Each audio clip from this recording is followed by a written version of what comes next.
Hi everyone, welcome back to my channel, Anna Morfides with Mending Hearts Counseling. And today's video I'm really excited to make because it stemmed from a beautiful conversation that I had with one of my favorite people that I work with. She is so passionate about doing the work and I'm so proud of her, and she's totally getting it. And we're going to be talking about why we bring in people and or situations in our life. For what purpose? How does that happen? How do we bring them in? And that is what we're going to be talking about today. In particular, the question went, actually there's two parts to it. So the first part is, how do we attract people who are mirrors to ourselves?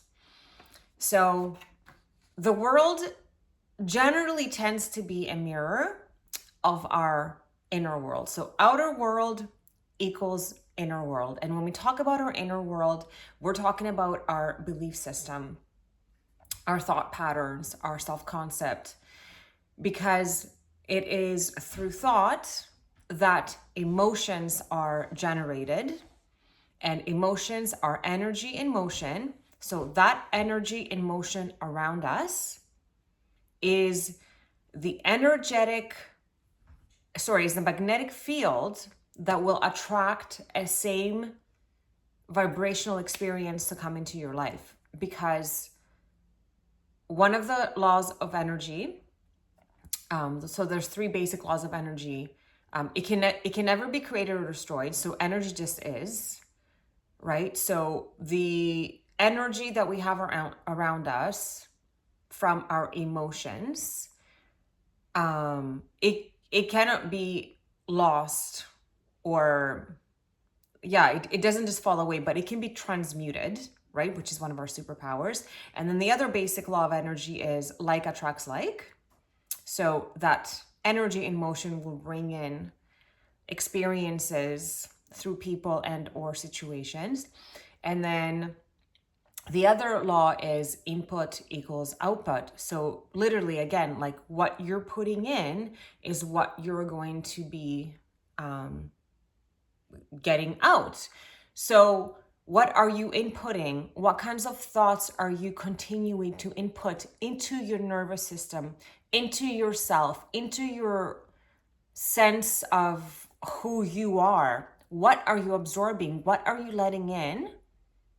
So once we become aware not only of what we allow to come in, but also what is subconsciously even taking place within our minds, because 95% of our nervous system does fire signals unconsciously. We're not even aware. It just does its thing based on our programming that we received as we were children. So predominantly though, so because we have so many thoughts and there's so many different emotions, the energetic field is basically generated on what we predominantly think and feel about. So then that alleviates the chance that even if we're sad one day or part of the day, or we're angry for a split second, like that won't determine your energetic vibrational field. Or say like me, my core beliefs right now are so different from what they used to be before I started my healing journey. So they were very much like, I'm not good enough, I'm not worthy for love, I'm bound to be rejected, I'm bound to be alone. But so then I would bring in people and or situations that would reflect this belief that I had about myself, my belief system. That's the only way we can know what our belief system about ourselves is how we experience it with people in the outside world and or situations. And there are Deepak Chopra always brings light to the fact that there are static relationships and there are dynamic relationships. So some relationships, when they don't feel challenging, or there's charge or uncomfortableness, or it is and it feels easy, that most likely then would be a static relationship, and it doesn't really have much impact on your growth. It's just purely there to exist, and also sometimes give us break from always feeling and healing and learning, because we can't always be doing the work. It's nice to have balance and sort of just be in a static state of beingness once in a while as well. And then we have the dynamic relationships, which are the ones that propel us to become our best version. So generally for me, the dynamic relationship comes from masculine, and based on how the masculine is treating me, then I know what my beliefs are about myself. So ever since I started to do the work and change the way I felt about myself, and Louise Hay was a really big one for me because she's all about affirmations and self-love. So love is the beginning of everything. When we don't fully love ourselves based on our childhood conditioning, like the way that we grew up, our attachment style, did we receive love from my primary caregivers? Did we have a chance to cultivate that firing of that signal to like really anchor that in? Or did we acquire different signals, different things about ourselves that reflect that we're not worthy of love? So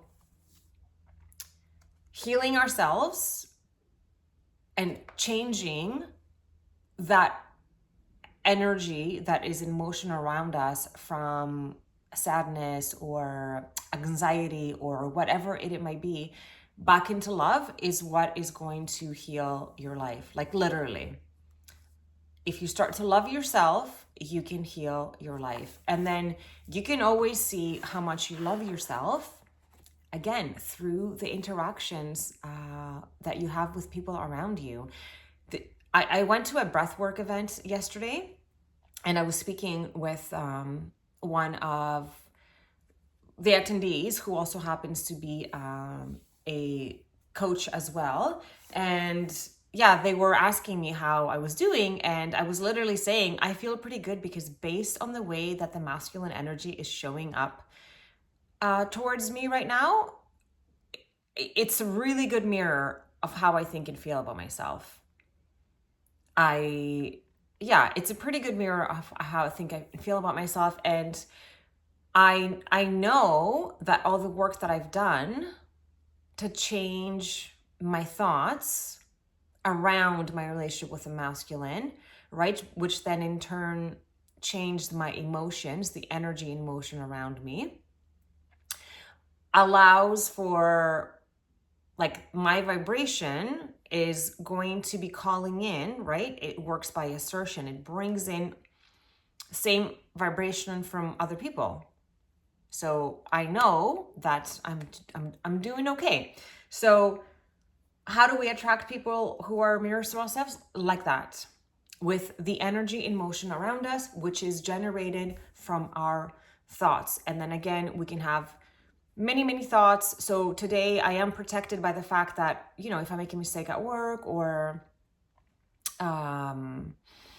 just a mistake in life in general, I don't tend to punish myself like I used to.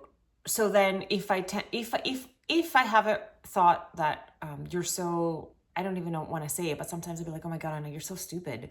Or I'll say, how could you do that? Like, you're such an idiot. Like that self-talk is not predominant anymore. So I'm not going to bring in people that continue to speak to me like that and show me that this is how I think and feel about myself. So that's what we talk about predominantly, what you're thinking and feeling. So then we have leeway of being human and having unhelpful thoughts from past beliefs that we had, just kind of creeping a little bit, but that doesn't mean that they're going to manifest in our reality.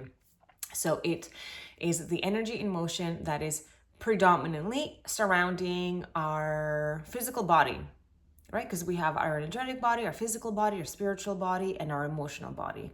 There's the four types of, the four components that make us. And in my counseling school, we were trained in all four. Like there was spiritual wellness, there was physical wellness, there was emotional wellness, and there was mental wellness. So mental wellness is all about our thoughts And then emotional wellness is all about the emotions that are generated from the thoughts. And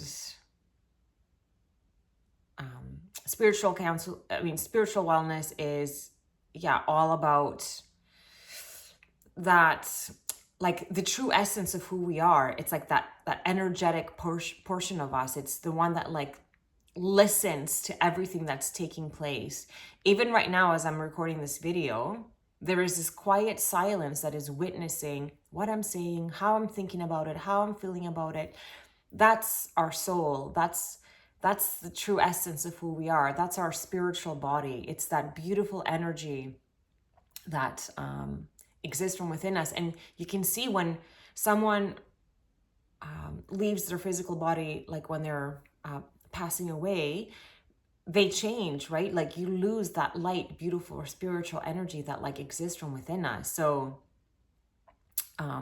all combined together basically create the experiences that we have in our life and the people that we draw in. And then the mental wellness, I thought, was the most important one for me, because it's all about thought patterning, cognitive behavioral therapy, dialectical behavioral therapy, narrative therapy, because it really digs into your core beliefs, like your beliefs about yourself, your belief system, which is everything. So if it veers anywhere outside of self-love, because we are born in pure unconditional love, like within ourselves.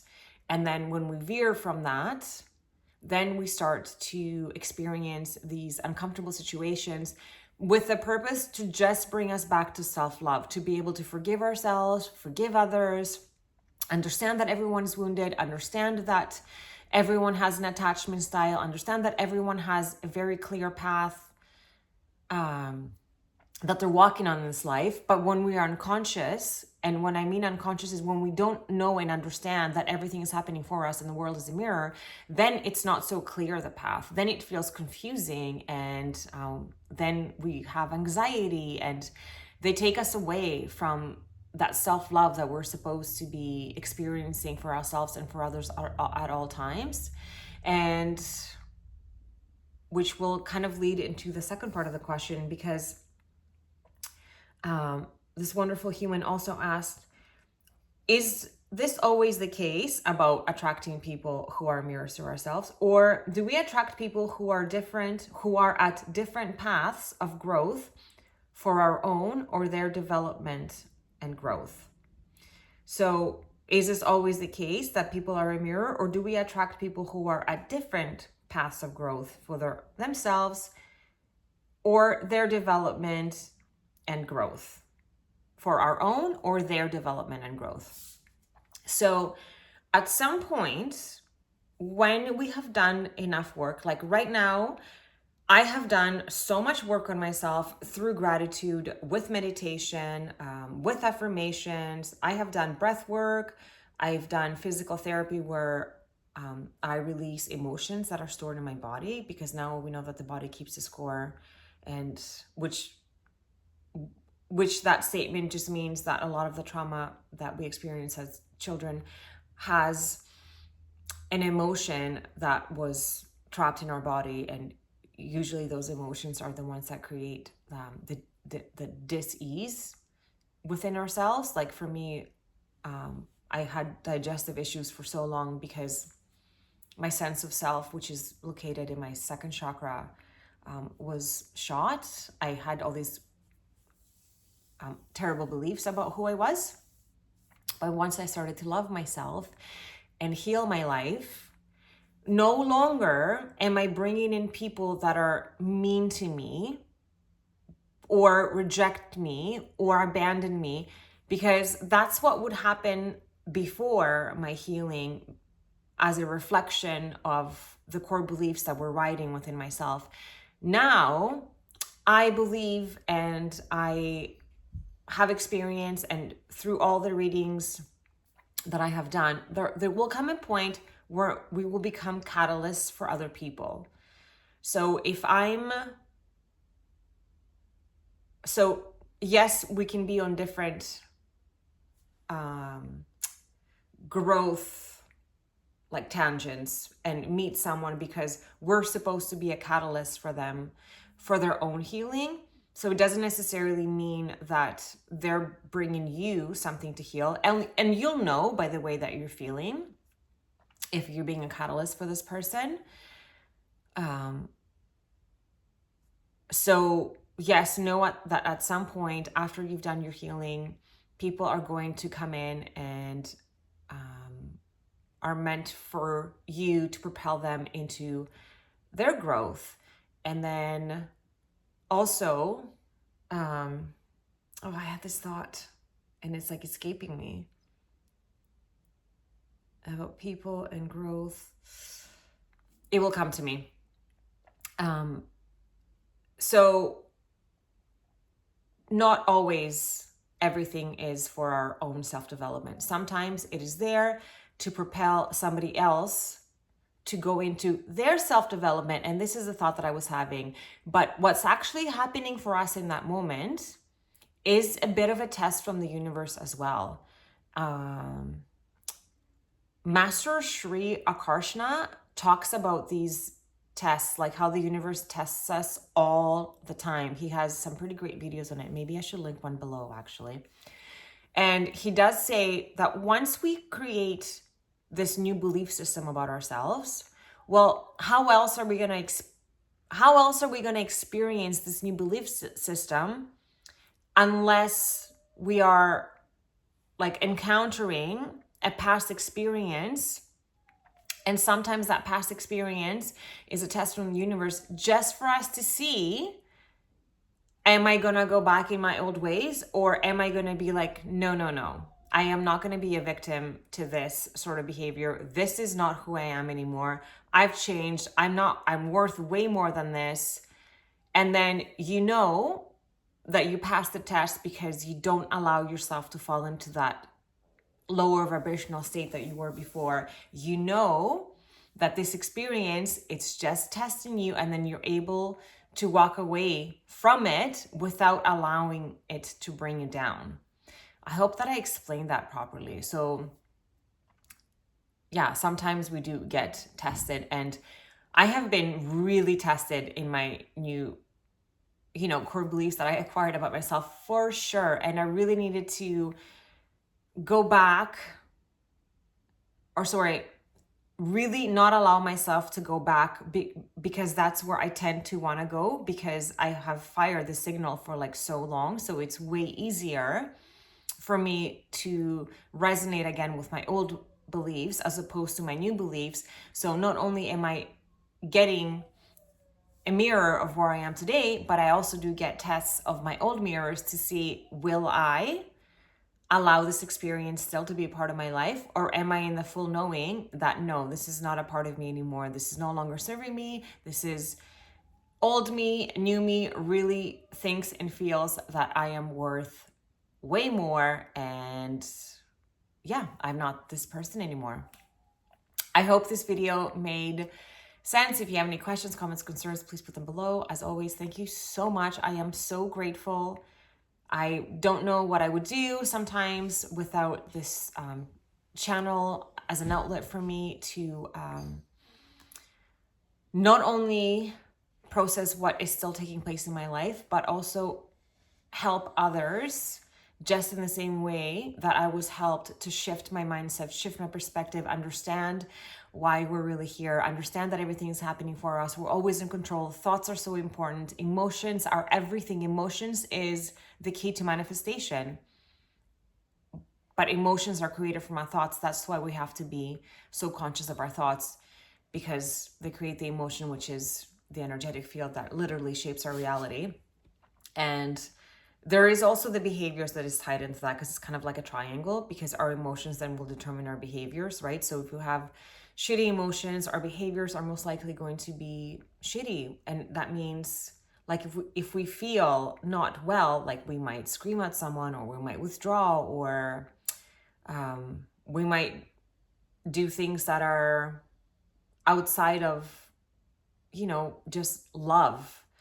And that's all that it is. So we go back and make sure that we have our thoughts in order. So we have better emotions. And then of course, those will lead to better behaviors. And then that beautiful cycle will just keep on going. And then we just watch and see how the world around us unfolds, because that's how we know what our inner world is like. And yeah, we always have the power to change it. Every day is a different day to do different. And this is the magic of life. We never have to be stuck in any cycles. And those people that are not meant to be in your life will just naturally fall away. And that's okay too. You just make room for more. Although there are people in our life that it's impossible for them to fall away. Like, you know, like a parent, or in this case, acceptance of who they are and the wounds that they have had endured, and understanding that it has nothing to do with us. That's just an expression of their own belief system that they acquired.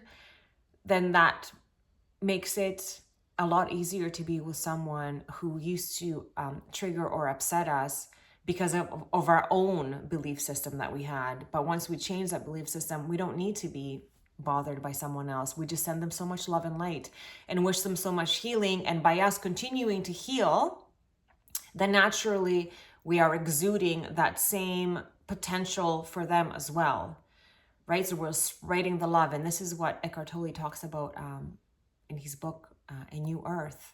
And the consciousness of this world is like awakening in this sort of way. So then we can just help each other heal and yeah, go back to love ourselves, heal our lives, and break these intergenerational patterns that exists. And the only way that we know that these patterns exist in the first place is by how we experience people and our situations, especially the ones of a dynamic nature. If you liked anything about this video, please give it a thumbs up. If you haven't subscribed already, I would love for you to do so. And if you don't want to miss a video, hit that notification button. And with all my love and gratitude, I will see you next time.